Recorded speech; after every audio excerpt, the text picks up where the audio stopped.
It starts as fresh milk, pure, natural, straight from the farm. But by the time it reaches your kitchen, it has been heated, concentrated, sweetened, and sealed inside metal. So the question is, what really happens to milk inside the factory? And how does it transform into condensed milk that can last for months? This is the process most people never see.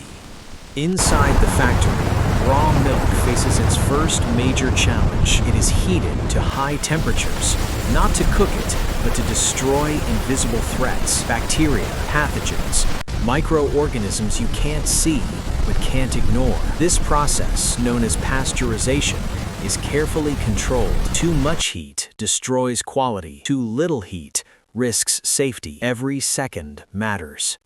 Now the milk enters a sealed system of massive evaporators. Here, something extreme happens. More than half of the milk's water is removed, slowly, methodically, under vacuum pressure. This isn't boiling, it's controlled evaporation designed to concentrate flavor without burning the milk. What remains is no longer ordinary milk.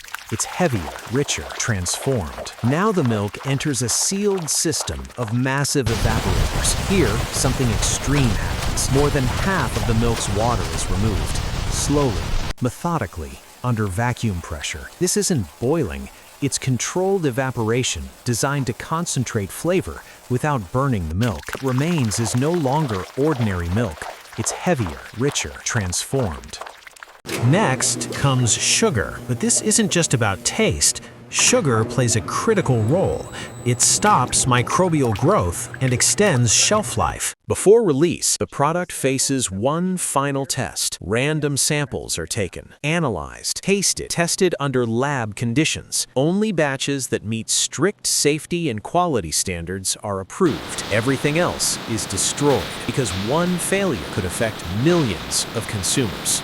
The condensed milk is cooled carefully to prevent crystallization. Then, without human contact, it is filled into cans at high speed. Each container is sealed tight, cutting off oxygen, moisture, and contamination. Once sealed, there is no turning back. The milk inside is now designed to survive long storage, long transport, and global distribution. What began as fresh milk has now become something else entirely. Engineered, preserved, perfected. This is condensed milk, not just a product, but the result of science, control, and zero compromise. And now you know what really happens behind factory doors.